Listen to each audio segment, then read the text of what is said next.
Abran su Biblia, por favor, en Hebreos 12:15 y vamos a nuestro texto base. Hebreos 12:15. En esta ocasión vamos a estudiar un tema sobre un pecado que es muy contagioso y escandalosamente imperceptible para su portador. O sea, él no se da cuenta, no lo va a admitir de forma sencilla. Y este pecado se llama amargura. Y justamente así se va a llamar nuestra enseñanza. Biopsia de la amargura. Dice Hebreos 12:15, mirad bien, es decir, estén atentos, obsérvense, cuídense, guárdense, para que ninguno deje de alcanzar la gracia de Dios y para que no brote ninguna raíz de amargura que los perturbe y contamine a muchos. Biopsia de la amargura. ¿Por qué la biopsia? Esta palabra está compuesta por dos vocablos. En el griego, bio, que significa vida, y opsis, significa observar. Es decir, observar la vida. Y la biopsia se conoce en términos médicos como un procedimiento diagnóstico, es decir, lleva un propósito. Ese propósito consiste primeramente en extraer de una muestra total o parcial, se toma un pedazo de un tejido para ser examinado ese tejido en el microscopio. Por eso es observar la vida, lo que existe en ese tejido. Así que en esta enseñanza no se va a estudiar el tejido, evidentemente, sino se va a examinar el tumor maligno de la amargura, que analizaremos minuciosamente con el microscopio de la palabra de Dios. ¿Sí? Porque puede ser que en tu corazón lo traigas, pero no te des cuenta. ¿Y por qué enseñar de la amargura? Este tema ya está muy trillado, ¿no? Podrías decirte. Y hasta cierto punto es insistente y redundante. ¿Para qué sobre la amargura? Bueno, la respuesta está en la Biblia. Es necesario hablar de este tema porque la Biblia dice así. Así que el que piensa estar firme, mire que no caiga. En otras palabras, si creemos que porque ya lo conozco significa que no puede ser contagiado, estoy en un error. Es un grave error porque esto significa que ya estás confiando en ti mismo y estás en la cuerda floja. Porque acuérdense que la carne no toma vacaciones.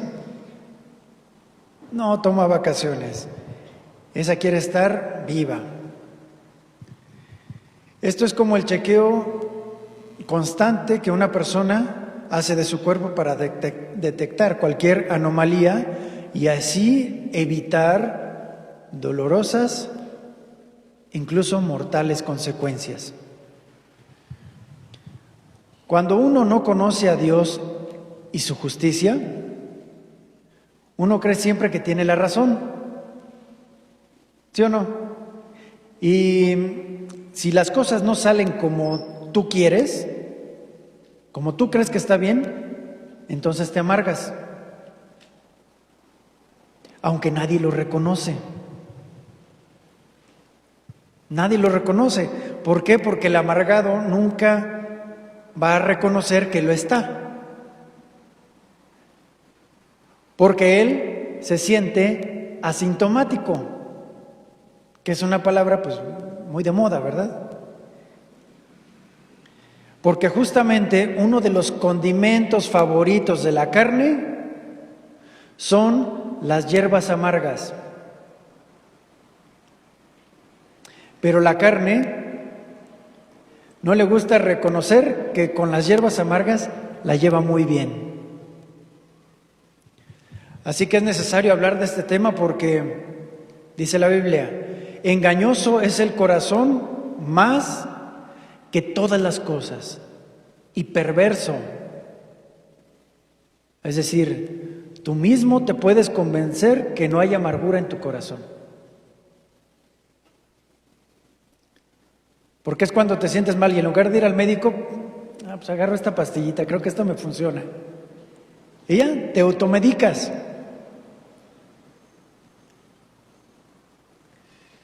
Es necesario hablar de este tema porque el espíritu a la verdad está dispuesto, pero la carne es débil. Es decir, seguimos viviendo en un cuerpo corrompido, con una tendencia hacia el mal, de forma biológica y de forma natural. Tenemos esa tendencia. Acuérdate, porque el yo sigue estando ahí, nuestra tendencia y naturaleza caída, donde la carne siempre se va a oponer a las cosas que son del espíritu. Y es necesario hablar de este tema porque somos de muy corta memoria, sobre todo en las cosas que son de Dios, porque la carne se opone y la carne quiere hacer lo suyo. Es por esta razón que el Señor le dijo a Josué: nunca se apartará de tu boca este libro de la ley. Nunca es. Entonces, de forma constante, sino que de día y de noche, en todo momento, meditarás en él, meditarás en la ley, meditarás en este libro, para que guardes y hagas conforme a todo lo que está escrito en él. Es decir, aprendo y actúo. Escucho y hago y pongo en práctica. Y fíjate cuál va a ser la consecuencia, porque hasta que aprendas y practiques, harás prosperar tu camino y todo te saldrá bien. ¿Cuántos no quieren que todo les salga bien? ¿Qué tienes que hacer? Medita de día y de noche en la palabra para que la pongas por obra. Entonces, si no hay acción, pues no va a haber un buen resultado.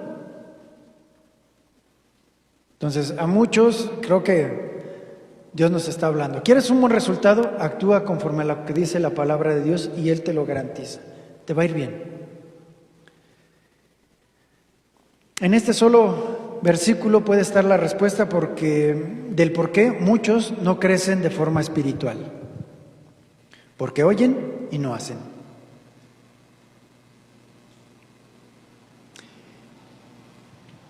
¿Cómo vas a meditar en la ley de Dios si ni siquiera abres la Biblia? Si ni siquiera escuchas el consejo. Es imposible. Si esto nada más lo haces de cada 8 días, va a ser muy difícil, muy difícil. ¿Cómo vas a guardar lo que está escrito si no lo meditas, si no lo piensas en todo momento que tengas oportunidad, si no estás atento, si no estás alerta? ¿Cómo vas a hacerlo? ¿Cómo vas a hacer lo que está escrito si no estás dispuesto? Imposible tampoco. ¿Y así esperas que te vaya bien? ¿Esperas que prospere tu relación matrimonial, en tu trabajo, en tu ministerio o en tu servicio? Si no meditas en la palabra de Dios, pues no se va a poder. Por eso es necesario hablar de la amargura y la solución que Dios brinda, porque este pecado impide que Dios obre a nuestro favor. ¿Por qué? Porque dejamos de alcanzar la gracia de Dios. ¿Y la gracia qué es? Un favor inmerecido. Hebreos 12:14 dice así: sigan la paz con todos. ¿Con cuántos? ¿O nada más con los que te caen bien? ¿Con aquel que te cae mal también? Sigan la paz con todos y la santidad, sin la cual nadie verá al Señor. Y luego, este es el contexto de nuestro versículo base. Mirad bien, estén atentos, para que ninguno deje de alcanzar la gracia de Dios y para que no brote ninguna raíz de amargura. La raíz, aquellos que han sembrado, cuando pones una semilla y brota, si arrancas esa plantita y te llevas toda la raíz, está muy sencilla, ¿verdad? Porque está pequeño. Pero si dejas que esa raíz siga creciendo, se puede convertir en un árbol. Y eso va a costar mucho más trabajo. Así que Dios dice, si tú detectas que algo ahí te incomodó, puede ser una raíz y es mejor sacarla lo más pronto posible. Así que les voy a leer algo que me compartieron bastante interesante. En el griego, en el Nuevo Testamento, la palabra amargura proviene de una palabra que significa punzar. Punzar. ¿Sí entienden qué es eso, verdad? Su raíz hebrea agrega la idea de algo pesado. Y esto también se entendería como una especie de lastre. ¿Saben qué es un lastre?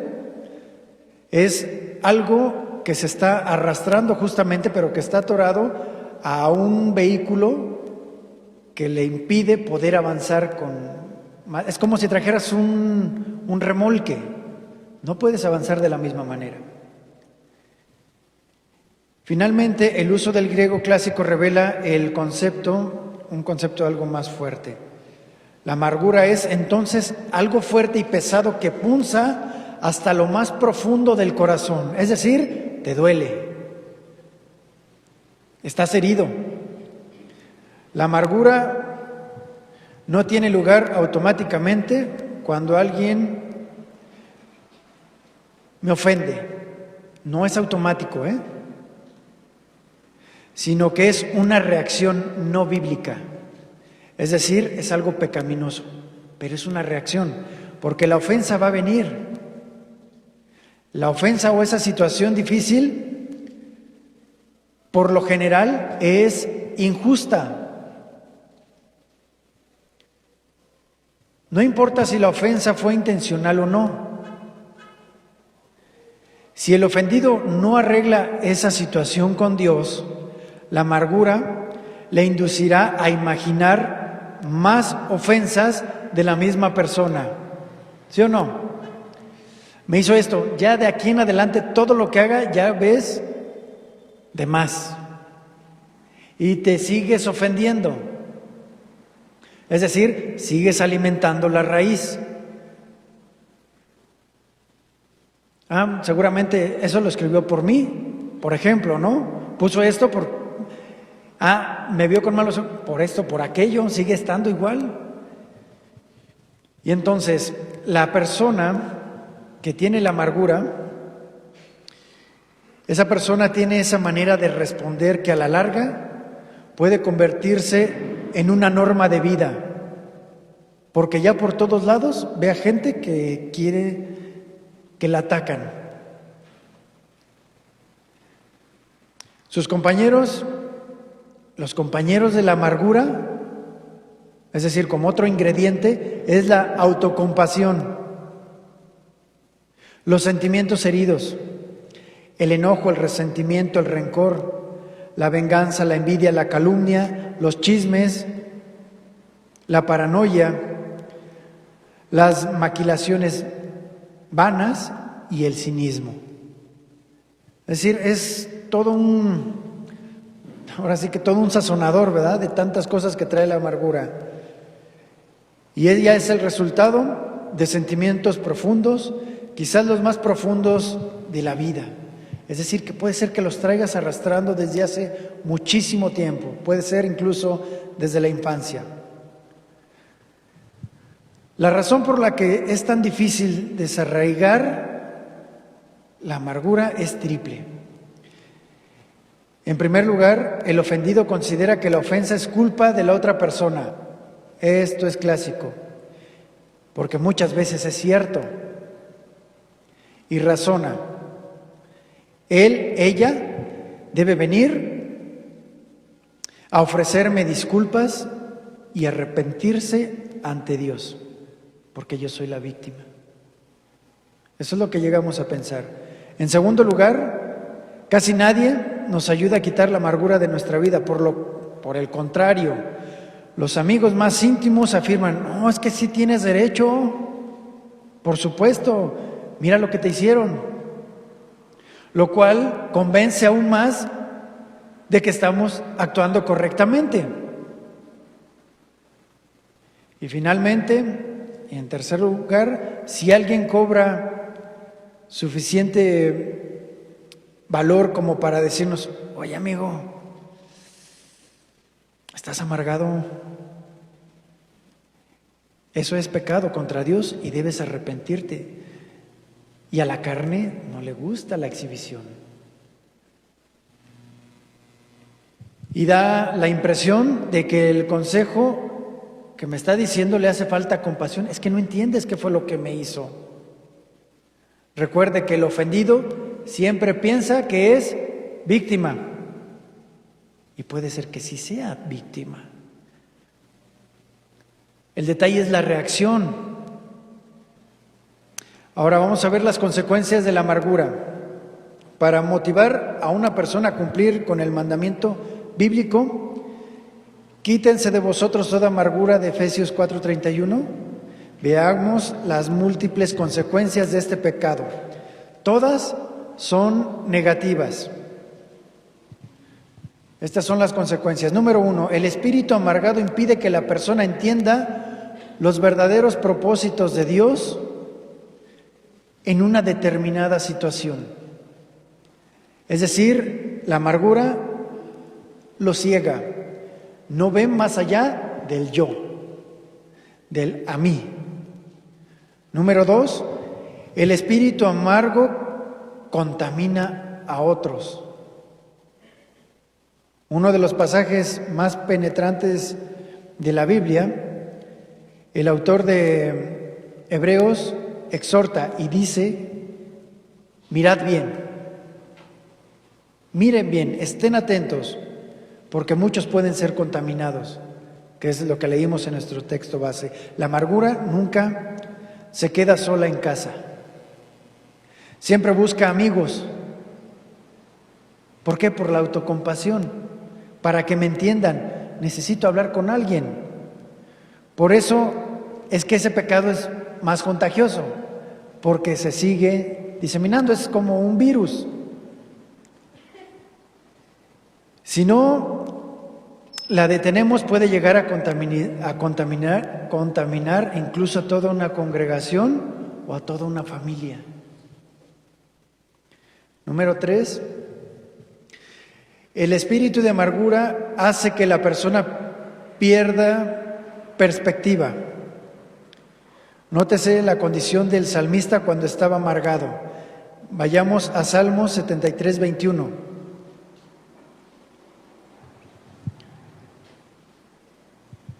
Salmos 73:21 dice: se llenó de amargura mi alma y mi corazón sentía punzadas. ¿Hay alguien aquí que no entienda esto? ¿Que sentía punzadas? ¿Nunca lo han experimentado? Creo que todos lo hemos experimentado. Y luego dice: tan torpe era yo que no entendía. Era como una bestia delante de ti. Entonces, ¿cómo actúa el amargado? Como una bestia, ¿verdad? Pero no se da cuenta, porque se siente asintomático. Pero los demás sí se dan cuenta. Número 4, el espíritu amargo se disfraza con sabiduría o discernimiento. Se disfraza. La amargura bien puede atraer muchos seguidores. ¿Quién no desea escuchar un chisme candente acerca de otra persona? La causa que se presentó,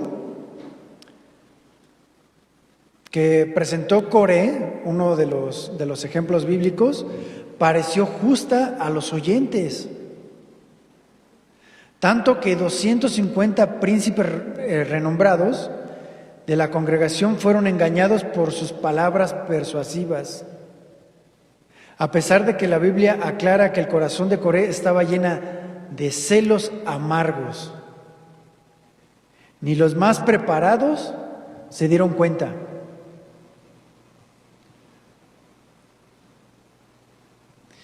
Número 5, el espíritu amargo da lugar al diablo.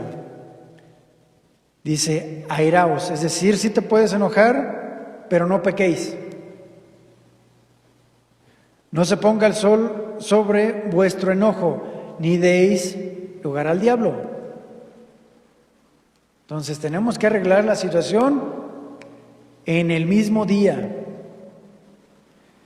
Que no te acuestes sin que lo hayas arreglado. ¿Para qué? Para que el día siguiente no arrastres ese lastre. Observemos la consecuencia. Una persona que se encuentra herida se levanta enojada, se acuesta enojada, se levanta resentida, se acuesta resentida y se levanta amargada. ¿Otra vez? Una persona se acuesta herida. Híjole, me dolió lo que me dijo. Y ahí lo deja. Pero se levanta enojada. Ni siquiera me pidió perdón. ¿Sí? Y se acuesta enojada. No me dijo nada en todo el día. Y al otro día se levanta resentida. Pero va a ver.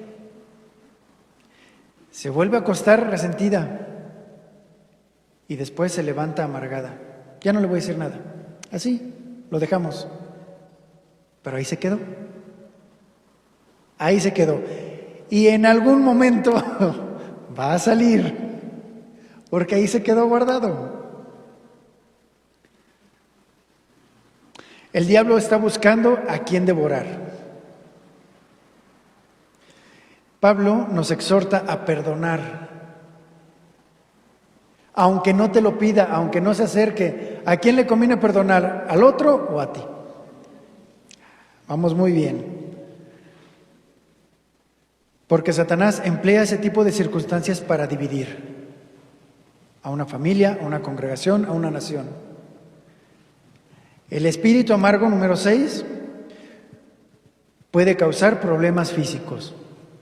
La amargura está ligada al resentimiento, término que proviene de dos palabras que significa decir de nuevo, resentimiento. Lo que siento lo vuelvo a repetir y a repetir y a repetir. ¿Por qué? Porque me dolió, porque la herida está abierta. Cuando uno tiene un profundo resentimiento, no duerme bien o se despierta varias veces durante la noche. Y vez tras vez, en su mente repite la herida como una grabadora. Como una grabadora. Y es un círculo vicioso que no te deja dormir bien, no te sientes bien al día siguiente. Al no encontrar la solución para ese espíritu de amargura, o sea, tu reacción hacia la amargura, no duermes bien, vas al médico, tomas pastillas, etcétera, etcétera. Algunas personas terminan sufriendo una gran depresión a causa de justamente la amargura. Y otros acaban con úlceras y otras enfermedades. ¿Por qué? Porque no arrancan de raíz eso que se han ido, sino que lo dejaron crecer y se manifiesta en el cuerpo. Ahora vayamos al examen. El corazón conoce la amargura de su alma, dice Proverbios 14:10. ¿Sí o no? Uno puedes, por lo menos lo sientes. Antes de exponer el antídoto para la amargura, tomemos un examen para averiguar si ha brotado una raíz de amargura en nuestra vida. ¿Existe alguna situación? Esta es la pregunta número 1. ¿Existe alguna situación en tu vida que aparece frecuentemente en tu mente y que solamente de recordarla te incomode, incluso te moleste? Hay un ejemplo en la Biblia, en Juan 1:46, en la que Natanael dijo: ¿de Nazaret puede salir algo bueno? Refiriéndose a alguna persona. O sea, Natanael algo tenía en su corazón y cuando vio la oportunidad, lo sacó.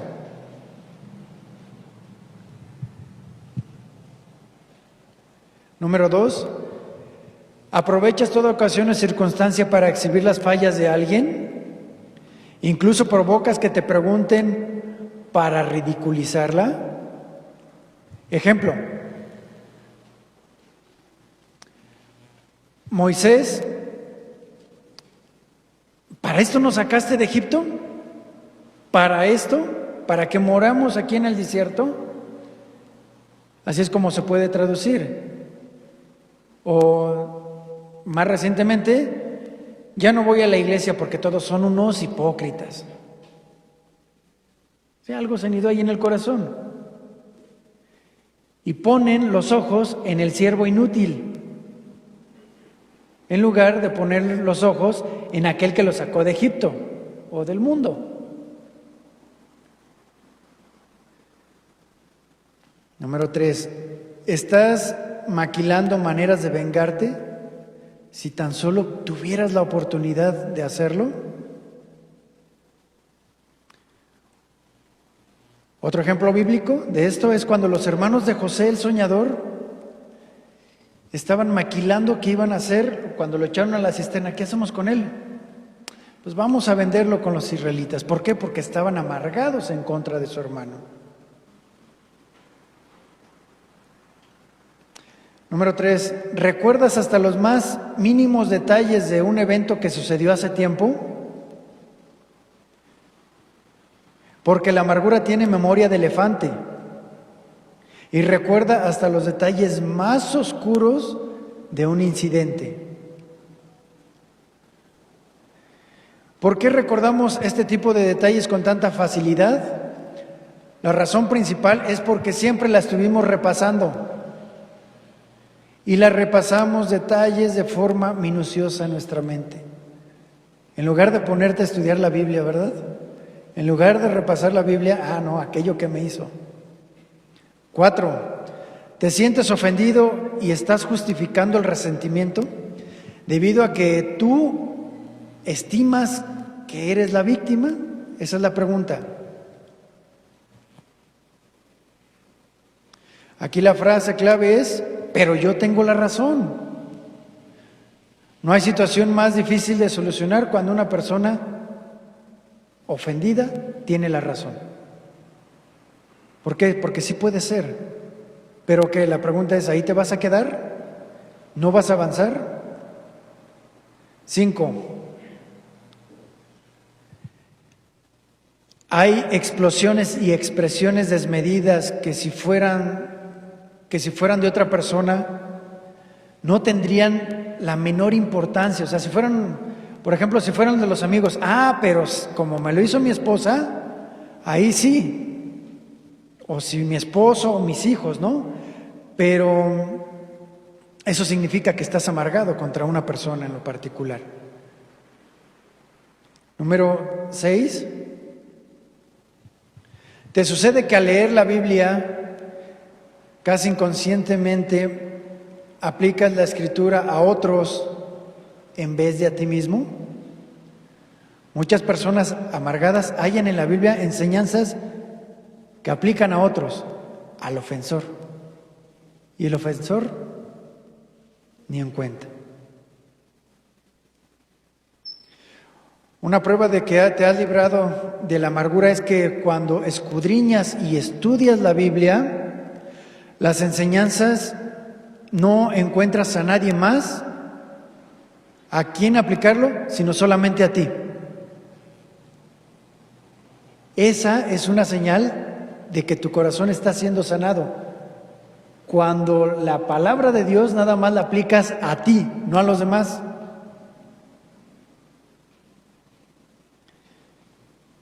Ahora, maneras no bíblicas de tratar con la amargura. Para extirpar de manera bíblica la amargura del corazón, es imperioso comprender y desenmascarar las varias formas mundanas de solucionar el problema, para que no quede otra alternativa más que la bíblica. Vengarse. Esa forma no es bíblica y esa es la más común. Buscan obtener el premio del desquite, pero al hacerlo ocurre lo siguiente: yo me pongo en el lugar de Dios. De acuerdo a la Biblia, la venganza pertenece a Dios. La segunda, la venganza siempre complica la situación, porque es apagar un fuego con gasolina. Quererlo apagar. Mi propia venganza provoca más problemas, más enojo, envenena a otros y deja mi conciencia contaminada. La siguiente, sobre todo tomar venganza por nuestros medios es pecado contra el mismo Dios.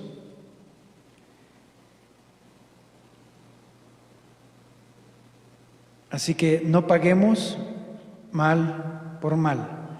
La siguiente manera no bíblica de tratar la amargura es minimizar el pecado de la amargura, hacerlo pequeñito. ¿Cómo? Justificándolo, llamándolo por otro nombre.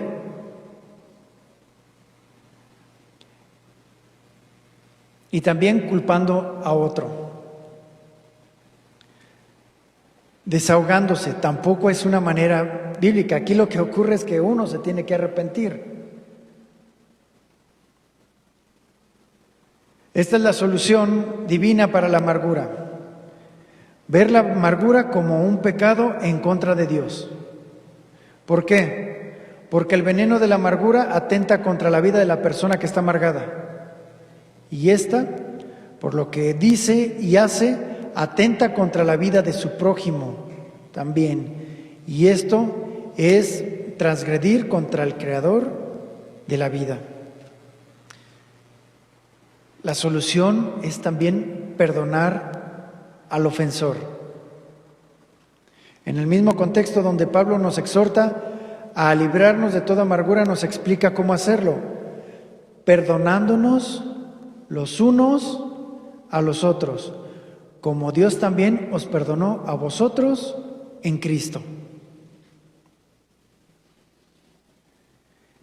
El perdón no es tolerar al pecado. No es fingir que la maldad no existe ni se intenta pasar por alto.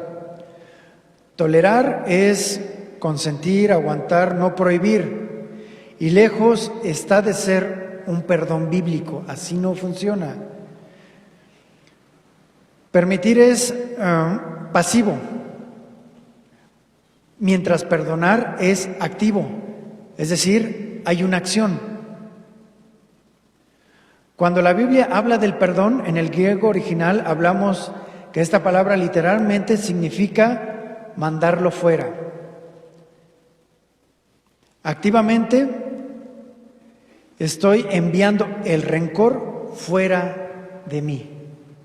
Que ya no tenga ninguna parte en mi corazón. Es decir, estoy poniendo toda mi ansiedad sobre Dios. El perdón no es simplemente olvidar, ya que eso es prácticamente imposible. ¿Por qué? Yo aquí recuerdo alguna vez que me puse a trabajar, me hice una herida. Y la herida, cuando yo la vi, estaba profunda y evidentemente me dolía. Ahorita ya sanó.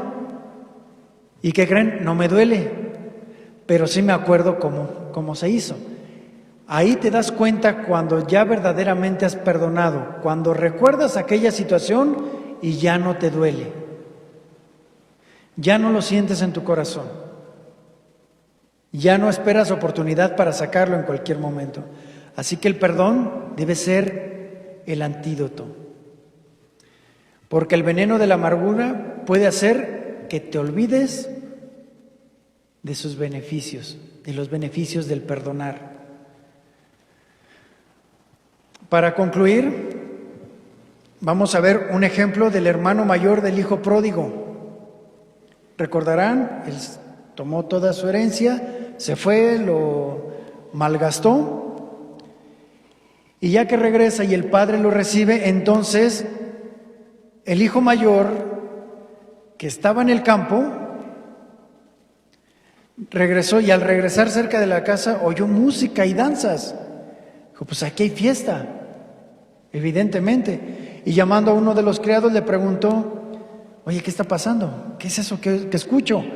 Y el criado le dijo, pues bien emocionado, muy contento, tu hermano ha regresado y tu padre ha hecho matar el becerro gordo y por haberlo recibido nuevamente, bueno y sano. Y cuando el hermano mayor escuchó esto, ¿qué sintió? Se enojó y no quería entrar. Eso es lo que dice Lucas 15:28. El hermano sintió celos. Ahora yo te pregunto, ¿tú sabes identificar cuándo tienes celos? ¿Sabes qué? El celoso, híjoles, cuando sentimos celos, es bien difícil reconocerlo, bien difícil. Pero si eres sensible, lo puedes detectar así. ¿Por qué? Porque, por ejemplo, si tú en tu trabajo tú identificas a alguien que lo promovieron o que le dieron un aumento y tú sientes algo en tu corazón y dices, ¿por qué a él sí y a mí no? Hay celos. Y te puede hacer esta pregunta, a ver, si tú fueras esa persona, la que recibió esa promoción o lo que sea, ¿sentirías lo mismo que ahorita sientes? Y dices, no, estás celoso. Estás celoso. ¿Cuál es la manera de no sentir celos? Verdaderamente estar contento porque alguien más recibió algo, porque se lo ganó. Y además, muchas veces, es que no hace nada, tú no sabes. Si fueras tú, ¿estarías con la misma sensación? Si dices que no, es porque hay celos. Así que el hermano mayor se puso celoso. Y él le respondió a su padre. Fíjense lo que dijo. O sea, ahí sacó lo que había en su corazón. Tantos años hace que te sirvo, que estoy aquí, habiéndote obedecido, nunca habiéndote desobedecido, jamás te desobedecí. Híjole, esto pues fue muy aventurado, ¿no? Nunca te he desobedecido. Este hombre entonces sería perfecto, pero le dice, y nunca en todo este tiempo ni siquiera me habías dado un cabrito para gozarme con mis amigos. Este joven revela algo aquí. Tenía amigos, tenía alguien de confianza. Y revela lo que había hecho.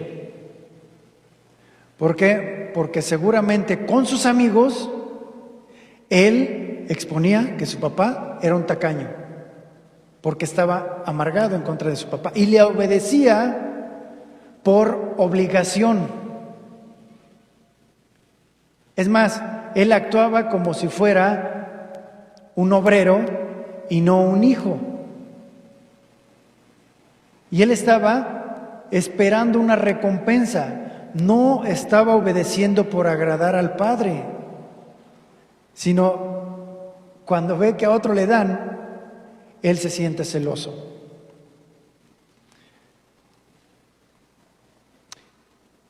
El hermano mayor estaba amargado en contra de todo.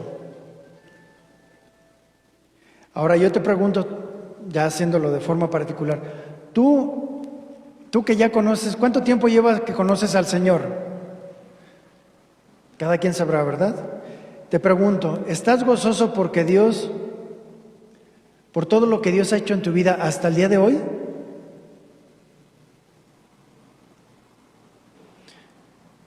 Y que todavía puedes disfrutar de las cosas que Dios te ha dado y que puedes compartir con tus hermanos. Si estás gozoso, qué bueno, estás en el gozo del Señor. Pero si dices, no estoy contento, entonces es porque hay amargura en tu corazón. Y seguramente estás aquí por obligación. Tengo que ir para que me vaya bien. Y no. Así no funciona. Y continúa, fíjate, el hermano incómodo. Después de desproticar, nunca me diste un becerrito, ni siquiera para yo gozarme con mis amigos. Pero cuando vino este hijo tuyo, ni siquiera dice mi hermano, sino este hijo tuyo, desconociéndolo, que ha consumido tus bienes y ha hecho de todo, tú sí le matas a él un becerro. Y entonces él le dijo, hijo, tú siempre estás conmigo y todas las cosas que tengo son tuyas. ¿Por qué no lo tomaste? De la misma manera, para con nosotros.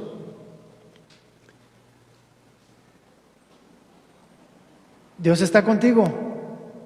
¿Por qué no haces y tomas sus bendiciones?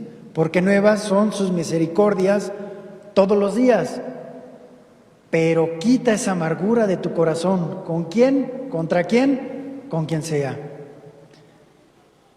Esa es la pregunta. ¿A ti todavía te duele porque te lastimaron?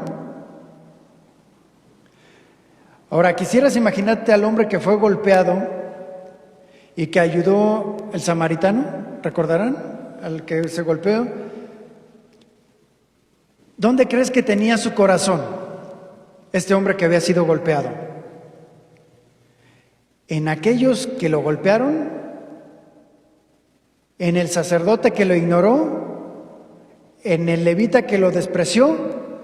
¿O en el samaritano que lo curó? En el samaritano, ¿verdad? Porque si estuviera pensando en los otros, estaría amargado.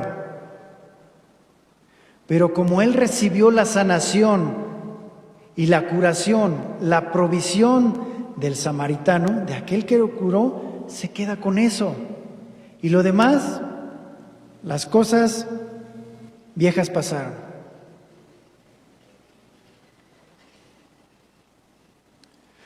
¿Cuál fue el acto mayor?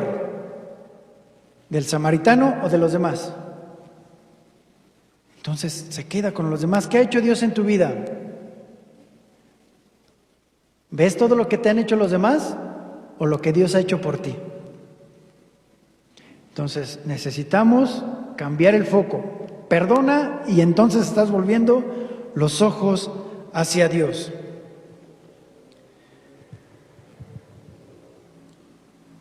En otras palabras, y resumiendo lo que les había dicho, si aún sigues resentido con alguien, sea quien sea, significa que todavía están abiertas las heridas. Y tú estás olvidando quién te está sanando. ¿Quieres sanar rápido? Lava la herida pidiendo perdón y perdonando. Y desinféctalo de esa manera, con el perdón. Así que, ¿alguien quisiera hacerle una una petición irresistible a Dios que te la puede contestar así, en el mismo momento, porque es una petición sabia? Pídele al Señor que te muestre si estás amargado contra alguien y que te muestre a la persona. Y esa es una petición irresistible. Claro, si te la muestra va a ser con la intención de ponerte a cuentas con Él, ¿verdad? Y será una petición irresistible, ¿por qué? Porque será una petición sabia, porque Dios quiere sanarte. Por eso estás aquí en la casa del mesonero, porque Dios quiere curarte. Vamos a orar. Bendito Padre, pónganse de pie. Bendito Padre, te damos muchísimas gracias, Señor. Gracias por este día. Y queremos hacer, Señor, en lo profundo de nuestro corazón esta petición, porque queremos sanar esa herida que probablemente es muy profunda. Y si no lo veo, si no lo sé, te ruego, Señor, te rogamos que nos lo muestres, Padre Santo, porque sabemos que tú puedes responder de forma inmediata, y si no, vas a poner las circunstancias para que salga en algún momento eso que tú quieres que yo sane. Padre Santo, pongo delante de ti mi vida para que traigas a mi memoria quién me ha lastimado. No voy a decir si fue justo o injusto, porque eso solamente tú lo sabes, Señor. Pero yo quiero reaccionar conforme a tu voluntad, porque esta es una petición conforme a tu voluntad, porque tú quieres sanarme. Tráeme, Señor, tráeme a la memoria esa persona o esas personas que han provocado, o mejor dicho, que yo permití amargarme en contra de ellas, Señor. Quiero ponerme a cuentas, Señor. Sé que la carne se va a resistir y va a querer justificarse. Y no va a querer, pero yo me pregunto a mí mismo, ¿a quién le voy a hacer caso? ¿Al médico o a la enfermedad? Si lo que quiero es yo sanar. Y entonces cuando tenga esa respuesta, cuando haya tomado la decisión de tomar en cuenta a mi sanador, entonces actuaré perdonando. Voy a perdonar, Señor, de todo mi corazón, porque no quiero seguir arrastrando esto que me sigue lastimando y que no me permite avanzar y que no me permite y que deje de alcanzar la gracia de parte tuya, Señor. Porque cuando perdono, daré un paso gigantesco, enorme, porque yo seré liberado. Señor, tú conoces mi corazón. Quiero cerrar, o quiero que tú cierres esta herida que no me permite seguir avanzando, que no me permite entrar a tu casa de forma completa. Porque tú dijiste que si no perdonaba las ofensas de los demás, tú tampoco lo harías. Señor, quiero hacer fiesta en mi corazón y entiendo que perdonando es la forma en la que puedo entrar en tu gozo. Porque tú te complaces en la misericordia, porque ese es tu trono. Gracias, Señor, porque tú me has perdonado y nunca te amargaste en contra mía a pesar de haberte ofendido tanto y de todas las maneras posibles. Gracias por ese bálsamo del perdón. Bendito seas, amado médico. Bendito seas, Jesús, porque por tu llaga fui curado y con tu ejemplo soy enseñado. Gracias por haber respondido a este llamado de emergencia. En el nombre de Jesús, te damos gracias. Amén.